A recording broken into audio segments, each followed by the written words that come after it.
92.7 big FM पर आप सुन रहे हैं यादों का idiot box with Nilesh Mishra season 4। कहानियां जिनमें आप मिलते हैं खुद से। In association with Maruti Suzuki Alto 800. Enjoy your freedom. Let's go. दोस्तों, मैं आपको सुना रहा हूं अपनी मंडली के सदस्य ऋत्विक श्रीधर जोशी की लिखी कहानी शक्ति स्वर।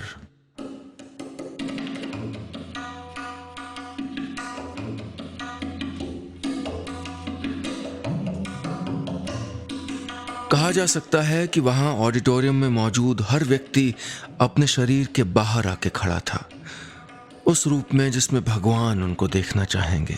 पूरी तरह शुद्ध, अच्छाई और बुराई, पाप और पुण्य से मुक्त, इच्छाओं से मुक्त, भय से मुक्त। जहां बुरे भले ख्याल ठंडी गर्म हवाओं की तरह आते जाते से लग रहे थे। सबके शरीर जैसे शीत निद्रा में थे, मगर उनके चेहरों, उनकी आँखों और उनके कानों के माध्यम से उनकी आत्मा को जैसे लक्ष्मण महाराज और सुभाष अपने तबले की थाप से कस के बांधे हुए थे। बजाते हुए दोनों एक दूसरे से नज़रें मिलाते और किसी ताल पे गर्दन झटक के एक दूसरे को सराह जाते। फिर उत्साह में बढ़ोतरी पाके और भी जोश अपने तबलों की जोड़ी में भर देते। वहाँ मौजूद लगभग सभी तबले की ना धिन धिन वाली बोली से परिचित थे, पर वो बोली वैसी ही है जैसे नया नया शिशु जन्म लेते ही माँ कह के रोता है। पूर्ण वयस्क मानुष एक साफ और सभ्य बोली बोलता है, वैसे ही इन दोनों का तबला दिगदा तन्ना केड़ी ताना गेड़ी ताना कर आज ऐसे बोल रहा था जैसे कोई बुजुर्ग सैनिक अपने शौर्य की कथा सुना रहा हो। दर्शक श्रोता तबले की बात सुन रहे थे। लक्ष्मण महाराज अब सिर्फ सुभाष को देख रहे थे, जो पूरी तरह तल्लीन अपने एक सलामत और एक अविकसित हाथ से भी महाराज जैसी कुशलता से बजा रहा था। महाराज गर्व से मुस्कुराए, तभी सुभाष ने ठेका बढ़ा के कमान उनके हाथ में दे दी। फिर तो लक्ष्मण महाराज की उंगलियां और हथेली उनकी कलाई के नीचे दिखना बंद होने लगीं। बस उनकी खाल के रंग का एक झोंका जैसा कुछ उनके तबले और उस पर केंद्रित माइक के ऊपर नाचता सा दिख रहा था। महाराज के चेहरे पे तो जैसे फरिश्ते की सी मुस्कान थी, आंखें आधी बंद और उनमें पुतलियां नदारद। वो ऐसी मुस्कान थी जिस पे वहां मौजूद कोई भी कई बार जान न्यौछावर कर जाता। और दिन की आखिरी जोरदार मगर मधुर थाप जब गूंजी तो जैसे सबकी शीत निद्रा भंग हो गई, पर बड़े ही मीठे ढंग से, जैसे माँ अपने बेटे को दोपहर की गहरी नींद से शाम को जगा रही हो। तालियों से पूरा हॉल कांप रहा था। लोग अपनी जगह पे खड़े थे। अपनी सारी शक्ति उन्होंने अपनी हथेलियों में डाल दी थी। सुभाष ने होंठ दांतों तले भींच लिए थे। वो तो हाथ पीट पीट के तोड़ देना चाहता सा लग रहा था, कोई रुकना ही नहीं चाहता था। महाराज जो अभी भी मुस्कुराते हुए किसी संत से लग रहे थे, अब उन्हीं की आंखों से आंसू बहने लगे। महाराज सुभाष के गले लग के रो पड़े, पर सुभाष जानता था कि यहाँ कितनी बड़ी खुशी उसकी छाती पे मनाई जा रही है। यह उनके 75 साल के जीवन का सबसे बड़ा क्षण था। पीछे से किसी ने आके उनके कंधों पे शॉल डाल दी। लक्ष्मण दास जी को माइक दिया गया। गला रुंधा हुआ था। जो हाथ किसी पंछी के पंखों की तेजी से तबले पे पड़ रहा था, वो हाथ माइक थामने के लिए किसी दूसरे हाथ का सहारा मांग रहा था। पल भर के लिए अपनी दर्शकों के प्यार से भरी आंखों से उन्होंने सबका धन्यवाद किया और बोले, आज मुझे मेरा वो भगवान मिल गया। अब सब कहते ही उनकी पुतलियां उनकी आंखों के पीछे चली गईं और महाराज मंच के नीचे कुर्सियों वाली फर्श पे कटे पेड़ की तरह गिर गए। तालियां एक साथ थम गईं और सुभाष का खून जम गया। 92.7 बिग एफएम पर आप सुन रहे हैं यादों का idiot box with Nilesh Mishra season 4। कहानियां जिनमें आप मिलते हैं खुद से। In association with Maruti Suzuki Alto 800. Enjoy your freedom. Let's go. दोस्तों, मैं आपको सुना रहा हूं अपनी मंडली के सदस्य ऋत्विक श्रीधर जोशी की लिखी कहानी शक्ति स्वर। इस कहानी में अब तक आपने सुना अपनी जिंदगी की सबसे महत्वपूर्ण परफॉर्मेंस देते हुए तबला वादक लक्ष्मण महाराज अपने शिष्य सुभाष को गर्व से देख रहे थे, क्योंकि सुभाष अपनी एक अविकसित बांह से भी महाराज को बराबर की संगत दे रहा था। कार्यक्रम खत्म होने के बाद वो उसके सीने से लग के खुशी से रो पड़े। दर्शक मंत्रमुग्ध थे, क्योंकि गुरु और शिष्य ने वहां एक सम्मोहन फैला दिया था। लेकिन लक्ष्मण महाराज माइक पे बोलते बोलते अचानक मंच से नीचे बेजान होके गिर पड़े। अब आगे। पल भर में तनाव पसर गया। महाराज गिर के हॉल की छत को देख रहे थे, बेसुध, किसी मरती मछली की तरह मुंह चलाते हुए। सुभाष ने बिना कोई पल गंवाए मंच से सीधे उनकी ओर छलांग लगा दी। महाराज के गिरने के आभास मात्र से कई लोग हरकत में आ चुके थे, मगर किसी में भी इतनी तेजी नहीं थी कि उनको संभाल लेने योग्य समय पे पहुंच जाता। सुभाष उसी की जितनी अचंभित और चिंतित भीड़ को चीरते हुए महाराज के पास आ गया और उनका सर गोद में लेके उनको जगाने की कोशिश करने लगा। लक्ष्मण दास मुस्कुरा रहे थे, जैसे उनको भविष्य पता चल गया हो। बोले, तुझे बहुत रोक लिया मैंने, बस अब और नहीं। मुझे मिल गया, देख वो सुर मिल गया। आज तुझे भी मिलेगा। रुकना मत, कभी मत रुकना। किसी ने बाहर एम्बुलेंस बुलवा ली थी। कोई 4 आदमी उनको उठाने लगे, पर फिर भी महाराज सुभाष को देख के किसी खुशी से यही बुदबुदा रहे थे, रुकना मत सुभाष, सुन रहा है ना? देख मुझे मिला, देख, रुकना मत बेटा। पर स्ट्रेचर पे पहुंचने से पहले ही उस्ताद की आवाज और उनके तबले की गूंज, जो अब भी वहां थी, एक ही साथ शांत हो गई। अगले दिन उनके घर हुजूम लगा था, सिर्फ कलाकारों का ही नहीं, बल्कि हर क्षेत्र के किसी न किसी व्यक्ति का। महाराज से जुड़ा हर व्यक्ति उनकी अर्थी को कंधा देने वहां पहुंचा हुआ था, सिवाय सुभाष के। सुभाष लक्ष्मण महाराज और अपनी रियाज वाली कोठी पे तबले के दाएं और बाएं के फर्क को आंसुओं से एक कर रहा था।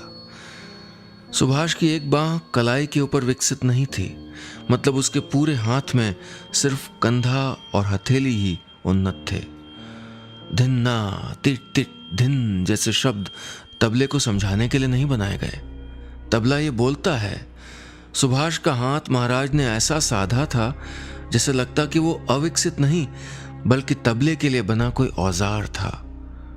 लेकिन अब उस तबले में गूंज बची ही नहीं थी। महाराज की गत भी वही हुई जो साधना और कला को ईश्वर का माध्यम समझने वाले किसी भी कलाकार की होती है। वो अकेले ही चले गए थे, सुभाष को भी अकेला छोड़कर। उनका वो शिष्य जो उनका इकलौता परिवार था। सुभाष के जन्म के बाद शायद उसकी अक्षमता की वजह से उसके जन्मदाताओं को वो रास नहीं आया होगा। महाराज उसे लाए थे, पाला था, बड़ा किया था। अपनी आखिरी प्रस्तुति के बाद उसको कोई लक्ष्य देने वाले थे, वो जो अब उसको कभी न मिल पाएगा।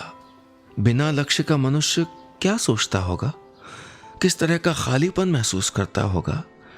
सुभाष इस घटना से इतना टूट गया था कि वो जैसे बिना दिल दिमाग का प्रेत होने लगा। रियाज और साधना ही उसका अन्न जल थे और गुरु ही उसके एकमात्र परिचित। एक साधक और एक कलाकार पे शोक का क्या असर होगा, इसका अनुमान कोई नहीं लगा सकता। सुभाष अब शून्य हो चुका था।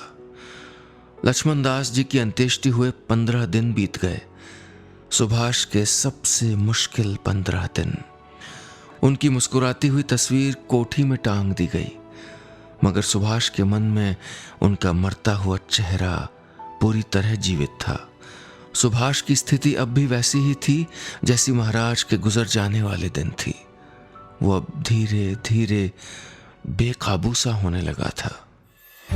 92.7 बिग एफएम पर आप सुन रहे हैं यादों का edit box with Nilesh Mishra season 4, कहानियां जिनमें आप मिलते हैं खुद से। In association with Maruti Suzuki Alto 800. Enjoy your freedom. Let's go. दोस्तों, मैं आपको सुना रहा हूं अपनी मंडली के सदस्य ऋत्विक श्रीधर जोशी की लिखी कहानी शक्ति स्वर। इस कहानी में अब तक आपने सुना अपने जीवन की अब तक की सबसे सफल प्रस्तुति, यानी कि लक्ष्मण महाराज का सच्चा सुर उनको मिलते ही वो वहीं मंच से नीचे गिर के बेजान होने लगे। सुभाष यानी उनका शिष्य, जिसकी एक बाह अविकसित थी, उनको गोद में लिए हुए बेबसी से देख रहा था। लक्ष्मण महाराज अब उसको अपना सुर तलाशने को कह के आंखें मूंद लेते हैं। सुभाष महाराज के गुजर जाने के दुख से संभल नहीं पा रहा। उनकी अंत्येष्टि के 15 दिनों बाद भी उसकी हालत वैसी की वैसी ही है, बल्कि वो और भी बेकाबू होता जा रहा है।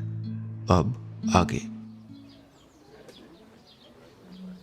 लोग उसे समझाते संभालते, पर नहीं, सुभाष अब संभलने वाली स्थिति के कई गुना आगे था। छोटी सी उम्र में उसको विरक्ति हो गई थी। सुभाष कहीं विलुप्त होने चल पड़ा। अकेले गुरु का शरीर वहीं बहा, उनकी आत्मा उनके तबले की जोड़ी को वहीं छोड़, उनका सब कुछ छोड़ के। बदहवास सा सुभाष कई दिनों तक बस यूं ही चलता रहा। किसी भी एक जगह वो एक दिन के ऊपर टिकता ही नहीं। उसके पैर न जाने उसको कहाँ ले जा रहे थे। उसके पास कोई मार्गदर्शन बाकी नहीं था। वो बस सड़क दर सड़क, बसों में, रेलों में, शहर से शहर भटक रहा था। उसको भूख प्यास याद नहीं थी। वो कभी किसी बागीचे में तो कभी किसी मंदिर में अपना शोक मना लेता। उसके आंसुओं की परत के भीतर उसका बचपन उसको दिखता। लक्ष्मण महाराज के बिना बालों के सर पे अपनी उंगलियां पीटता हुआ। महाराज मुस्कुराते रहते। उसे कई बार धाना धाना धा धागे न कथ की बोली में डांट पड़ती, जिस डांट को वो तुरंत उन्हीं की खोपड़ी पे तबले की तरह बजा के मनोहर बना दिया करता। तब लक्ष्मण महाराज उसी भाषा में दुलार भी देते। किसी पेड़ के नीचे बैठा सुभाष अचानक रो पड़ता। याद की बूंद उसकी आंख से जब गिरती तो पेड़ की मोटी जड़ उसको थाम लेती। जड़ तो महाराज के दुखते पैरों की तरह थी, जिसको सुभाष दबाया करता था। सुभाष के इर्द गिर्द महाराज की कोठी उभर आई और जड़ पैरों में बदल गई। सुभाष उसको प्रेम से दबाने लगा कि महाराज बोल पड़े, देख कैसे बुढ़ापा आ गया, सब कुछ देख कैसे घुप से बीत गया। देख रहा है ना सुभाष, अभी बहुत काम है और समय मिलता नहीं। मुस्कुराते हुए सुभाष उनकी बातें बस सुनता जा रहा था। महाराज आगे बोलते जाते, अब तू तैयार हो गया रे लड़के, मेरा चमत्कार है तू, प्रतिभा का वरदान है तुझे। तेरा हाथ ऐसे तो ना चल पाया, पर देख क्या नाचता है तबले पे। दबा दबा, मुझे इतने साल लग गए पर तू तो ये जैसे लेके ही पैदा हुआ था। तू बेटा है मेरा बेटा, दबा दबा। फिर महाराज का मंच से गिरता शरीर उसको दिखा।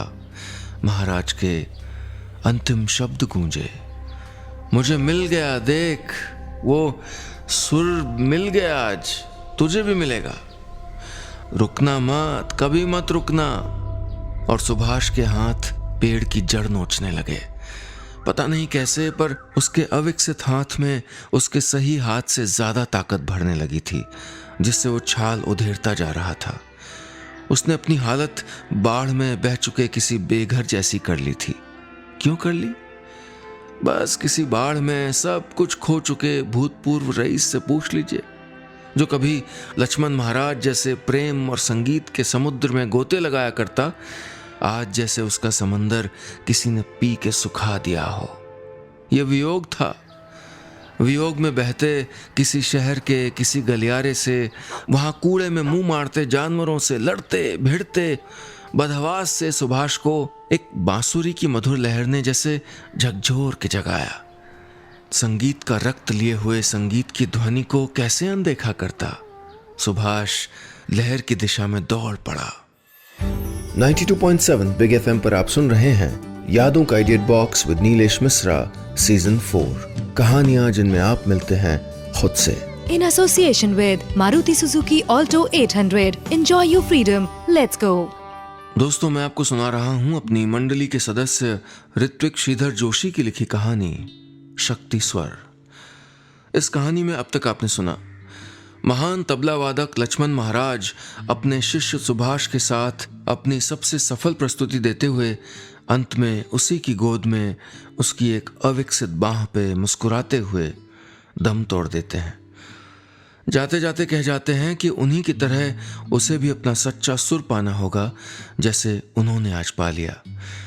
मगर सुभाष को इस दुनिया के अपने इकलौते साथ अपने गुरु के जाने का भारी वियोग होने लगता है, इतना कि वो उनका सब कुछ छोड़ के पता नहीं कहाँ ठोकर खाने निकल पड़ता है। कई महीने शहर से शहर बदहवास सा भटकने के बाद अचानक उसको कहीं बांसुरी की मधुर लय सुनाई पड़ती है। सुभाष पूरी उत्सुकता से उसका पीछा करने लगता है। अब आगे। एक हनुमान मंदिर में भजन चल रहे थे, जहां लोग बांसुरी की लय पे मंजीरे बजा बजा के समवेत स्वर में गा रहे थे। सुभाष उस धुन के सम्मोहन में वहां जाके खड़ा हो गया। हनुमान की मूरत को हाथ जोड़े कि एक माई ने समवेत में अपने स्वर को बनाए उसके आगे एक ढोलक रख दी। सुभाष उस ढोलक को दिनों प्यासी पानी को तरसती गौ की तरह देखने लगा। उसे सहलाने छूने से खुद को रोक ही नहीं पाया। कानों में महाराज के शब्द फिर गूंजे, माँ है ये, मैं पिता तेरा और ये माँ, चल प्रणाम कर। उसे सारे कायदे याद आने लगे। उसे प्रणाम कर सुभाष उसे गोद में ले लय में बंधने लगा और धीरे धीरे अपनी लय की गति बढ़ाने लगा। ज्यों मंद मंद बजते ढोलक ने गति पकड़ी तो भजनकारियों पे जैसे कोई श्रद्धा का विस्फोट हो गया। सब जैसे धतूरे के नशे में डोलने लगे। सुभाष की पकड़ ढोलक पे कस रही थी या ढोलक की सुभाष के पंजों पर, यह कह पाना असंभव होता जा रहा था। बेशक बेमतलब सी ही बात थी। किसी को क्या समझ में आता कि सुभाष की स्थिति क्या है। हंसी ही आ जाएगी किसी को भी सुन के। पर उस व्यक्ति के लिए हंसी का विषय न होगा जो ऐसी दुनिया में पला बढ़ा हो जहां नटराज के सामने छड़ी पे पैर थिरकते हों, जहां माता पिता के दायित्व केवल उन्हीं पे न रह जाते हों, जहां कद्दू की तली वाले तारों के यंत्र को माथे लगाने के संस्कार हों, जहां मानवता और आत्मा की परिभाषाएं ककारा पकड़ में आते ही घोट के पिला दी जाती हों, जहां दिल की धड़कने को लय और रक्तचाप को सुर कहा जाता हो, जहां जीवन को संगीत कहा जाता हो, जहां हर व्यक्ति को शक्ति स्वर यानी कि ईश्वर दिया जाता हो। सुभाष उस शहर से भी ओझल हो गया। उसके वियोग का पारा और चढ़ चुका था, मगर अब नए शहर में वो ज्यादा भटक नहीं पाया। लगातार भूखे प्यासे रहने की वजह से उसकी तबीयत अब खराब होने लगी थी। नवयुवक साधु जैसा दिखने वाला सुभाष अब एक बदतर भिखारी जैसा हो चला था। सुभाष जैसे मरने पे आतुला था, पर शायद कोई था जो सुभाष को मरने ही नहीं दे रहा था। सुभाष भी जिद्दी था। उसने 3-4 दिनों से खाना छोड़ दिया था। उसकी जिद और उसका आक्रोश आपस में मिल गए थे। शहर के बाहर खेतों के बीच से जाती सड़क पे सूर्य उदित होता जा रहा था। सुभाष के पैर थक चुके थे, पर उसकी भावनाएं और पैनी हो रही थीं। अपने पैरों पे ज्यादती करते हुए सुभाष किसी सड़क के किनारे अपने बालों से भरे बिना भाव के चेहरे और अपने एक सूखे अविकसित हाथ को लिए आगे बढ़ रहा था। पैरों का दम फूल गया था। सुभाष एक बेरहम मोच खा के सड़क के किनारे लुढ़कता हुआ एक खेत की बाढ़ पे अटक गया। सुभाष अपने पैरों को पकड़ के चीखने लगा, दर्द से नहीं, आक्रोश से। पर दर्द भी कम नहीं था, इतना कि मौत की इच्छा जागृत हो जाए। सुभाष को अब जीने की इच्छा वैसे भी कहां थी। 92.7 बिग एफएम पर आप सुन रहे हैं यादों का edit box with Nilesh Mishra season 4, कहानियां जिनमें आप मिलते हैं खुद से। In association with Maruti Suzuki Alto 800. Enjoy your freedom. Let's go. दोस्तों, मैं आपको सुना रहा हूं अपनी मंडली के सदस्य ऋत्विक श्रीधर जोशी की लिखी कहानी शक्ति स्वर। इस कहानी में अब तक आपने सुना एक अविकसित हाथ से भी सुभाष ने तबले पे अपने गुरु को उन्हीं की टक्कर की संगत दी, जिसके कारण गुरु लक्ष्मण महाराज उसको गर्व से देखते रह गए। उन्हें उसी दिन अपना सच्चा सुर मिल गया था। इसके तुरंत बाद महाराज ने मंच से नीचे बेजान होके गिर के अपनी आंखें हमेशा के लिए मूंद लीं। सुभाष पे वियोग छा गया, क्योंकि उसके पास चाहने के लिए सिर्फ उसके गुरु ही थे। सुभाष न जाने कहाँ उछल हो गया। वो शहर शहर भटकने लगा।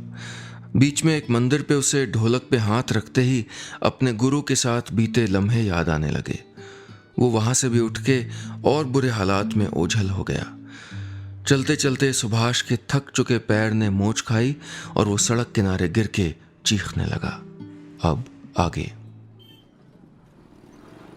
लाल भीगी आंखों से उसे वहां एक छोटा और एक बड़ा पत्थर दिखा। बड़े पत्थर में सुभाष लक्ष्मण महाराज और छोटे में खुद को देख रहा था। रोष में रेंगते हुए सुभाष उनके पास पहुंचा और उस पर अपनी उंगलियां मारने लगा, बेरहमी से। पत्थर उंगलियों की मार से चट चट बोल रहे थे। सुभाष गति बढ़ाता गया।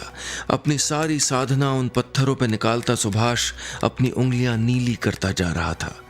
सूर्य जैसे चिंता मगन होकर तेजी से चढ़ रहा था। सुभाष का सब्र टूट चुका था। वो मरने पे आमादा था। पत्थर मार से झड़ने लगा था। अपनी बची खुची सारी शक्ति सुभाष ने अपने एक सलामत और एक अक्षम हाथ में डाल दी, ताकि वो वहीं से निकल के उसका शरीर खाली कर दे। सुभाष के पैरों के साथ अब उसके हाथ भी उसका साथ छोड़ने वाले थे। सुभाष उस पत्थर पे अपने आक्रोश के चरम पे पहुंच रहा था, जिसके बाद एक भयंकर शांति उसके शरीर में दौड़ जाती। पर किसी ने सुभाष के कंधों पे एड़ी का ऐसा जोरदार वार किया कि सुभाष पत्थरों से छटक के खेत की बाड़ पे जा टकराया। सुभाष बुरी तरह बिखर गया, रो पड़ा। अपनी कोहनियों के सहारे पेट से पीठ के बल लेटा। दर्द बदन के हर हिस्से में था, सबसे ज्यादा उसकी पलकों में। पर फिर भी वो हिम्मत दिखा रही थी। धुंधले हल्के नीले आसमां से किसी गाढ़े रंग का मैला लबादा ओढ़े एक शरीर सुभाष के पास आया। उसको वो चेहरा नहीं दिख रहा था। एक त्वचा के रंग की अंडाकार संरचना दिखी, जिसके सिरे पर हरी पगड़ी थी और पगड़ी के नीचे माथे की ओर एक गाढ़ा काले रंग का बड़ा सा बिंदु। सुभाष परखने और समझने की क्षमता खो चुका था।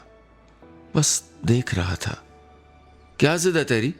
क्यों बेमतलब ये पत्थरों से लड़ रहा है? उस संरचना का मुंह खुलता सा नजर आया। सुभाष शक्तिहीन हुआ पड़ा था, पर उसने जवाब दिया, भले ही बहुत धीमे, इतना कि वो ही सुन पाए। पर सुभाष बोला, दद्दा हमें छोड़ गए, हमें भी जाना है। आकृति का खुला मुंह मुस्कुराहट में बदलने लगा। तेरे दद्दा तो वो पा गए जिसके लिए जीते थे, तू क्यों जी रहा था? सुभाष की समझ जैसे लौट रही थी। उसकी भवें सिकुड़ने लगी। दद्दा के लिए? तो तू अपने दद्दा के लिए खुश क्यों नहीं है? पगड़ीधारी संरचना सुभाष के और पास आके बोली, पर वो अब भी धुंधली थी। सिर्फ उसका काला मोटा बिंद साफ था। सुभाष शांत सा पड़ा वो बिंद देख रहा था। वो पा गए और हमारा तो खो गया। सुभाष की शक्ति अब धीरे धीरे जाने लगी, तो संरचना गंभीर हो गई। जाते जाते क्या कहा था? सच्चा सुर मिल गया है, अब हमें पाना है। तो जा पा ले। संरचना की हथेली सुभाष की पलकों पे बिछ गई। सुभाष आखिरी बार बस वो काला बिंद ही देख पाया, जिसने फैल के पूरे अंधेरे का रूप ले लिया। थोड़ी देर बाद उस अंधेरे पानी में जैसे दूध की एक बूंद गिरी और बादल की तरह फैलती गई। अंधेरा छटा और उजाले में बदला। उजाला छटा तो सुभाष की आंखें खुली। फिर सर उठा। उसने देखा कि रियाज वाले कमरे में वो तबले की जोड़ी पे ही सोया हुआ था, जिनके बीच का वो काला बिंद उसे बीती सपने जैसी हकीकत की याद दिला रहा था।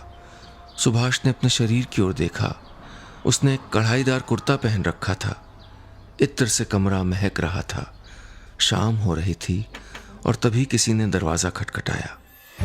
92.7 बिग एफएम पर आप सुन रहे हैं यादों का idiot box with Nilesh Mishra season 4। कहानियां जिनमें आप मिलते हैं खुद से। In association with Maruti Suzuki Alto 800. Enjoy your freedom. Let's go. दोस्तों, मैं आपको सुना रहा हूं अपनी मंडली के सदस्य ऋत्विक श्रीधर जोशी की लिखी कहानी शक्ति स्वर। इस कहानी में अब तक आपने सुना तबला उस्ताद लक्ष्मण महाराज अपने शिष्य सुभाष के साथ अपनी जिंदगी की सबसे बेहतरीन प्रस्तुति देके गुजर गए। इसके बाद वियोग में सुभाष दर दर शहर शहर धक्के खाने लगा, बावला सा हो गया। उसे लक्ष्मण महाराज के साथ बीते बचपन के कई लम्हे याद आने लगे। वो रुकता ही नहीं, भटक सा गया। एक दिन किसी शहर के बाहर मोच खा के गिरा और फिर गुस्से में वहीं पे पड़े 2 पत्थरों पे तबले की तरह पूरे आक्रोश में उंगलियां पीटने लगा। वो बस मरने वाला ही था कि किसी ने उसको ठोकर मार के रोक दिया। सुभाष उसको ठीक से देख नहीं पाया। उसे बस एक धुंधले चेहरे पे काला मोटा बिंद दिखा, जिसके बाद वो बेहोश हो गया। जब उसको होश आया तो वो अपनी रियाज वाली कोठी में अपने तबले की जोड़ी पे था। सुभाष हैरान होने लगा कि किसी ने वहां का दरवाजा खटखटाया। अब आगे सुभाष ने पलट के हैरत से देखा तो वहां कोठी का नौकर था। रिक्शा रुकवा दिए हैं, माला भी उसी में रख दिए हैं। सुभाष की स्थिति अजीब सी थी। अचंभित सा बोला, क्या रिक्शा, माला, क्यों? सुभाष ने पूछा तो नौकर को बात अटपटी सी लगी। अरे जा रहे हैं ना आप महाराज के स्मृति समारोह में। सुभाष को कुछ समझ में नहीं आ रहा था। उसे लग रहा था कि जैसे कोई सपना है। उसने और कोई सवाल करने की जगह बस हाँ में सर हिला दिया। नौकर अपने रास्ते चला गया। सुभाष तबले को बांधने लगा। कपड़े से ढकते ढकते वो बाएं का काला बिंद देख रहा था। सुभाष महसूस कर रहा था कि कुछ भारी भरकम सा खाली हो गया है। उसने तबले की जोड़ी उठाई और कमरे से बाहर निकलने लगा, महाराज की मुस्कुराती हुई तस्वीर देखते हुए। सुभाष की आंखें फिर नम हो आईं। उसने अपने पैर समारोह की ओर बढ़ा दिए। महाराज का स्मृति समारोह। दीप जले, लक्ष्मण दास जी को माल्यार्पण हुआ, पर्दा खुला और फिर सुभाष दर्शकों के सामने आया। उसने मंच से उतर के पहले महाराज की तस्वीर को प्रणाम करके पुष्प डाले और फिर आगे की कतार में बैठे हर वरिष्ठ को पैर छू के प्रणाम किया। औपचारिकताओं के बाद सुभाष अपनी जगह पे आ जमा। उसने तिन्ना कर पहले अपने तबले को परखा, अपनी छोटी सी हथौड़ी से उसके सिरों को ठोक कर दुरुस्त किया, फिर एक हल्के टुकड़े से तबले के बोलों को प्रस्फुटित कर उसकी पूरी परख कर ली। अब समय था कायदा छेड़ने का, जिसमें सुभाष झिझक सा रहा था। उसने आंखें बंद की, अपने गुरु का चेहरा याद करना शुरू किया, जो अपने अंतिम समय से पहले उसको गर्व से देख रहा था। सुभाष की कलाइयों में कंपन शुरू होने लगे, जो धीरे धीरे तबले पे उतर आए। कायदा शुरू हुआ। सुभाष अपनी ही तालों में खोने लगा। जैसे जैसे वो आगे बढ़ रहा था, उसका तबला उसकी हथेलियों को अपनी पकड़ में ले रहा था। सुभाष को अपना सपना फिर दिखने लगा। सुभाष अपने मन में बातें कर रहा था। आप पा गए अपना सुर, पर हमारे बारे में नहीं सोचा आपने। हमारा सुर लय तो सब आप ही थे। उसके अंतर मन से लक्ष्मण दास जी की आवाज गूंजी, बाबू तुझे दिख नहीं रहा? मेरा सुर क्या है?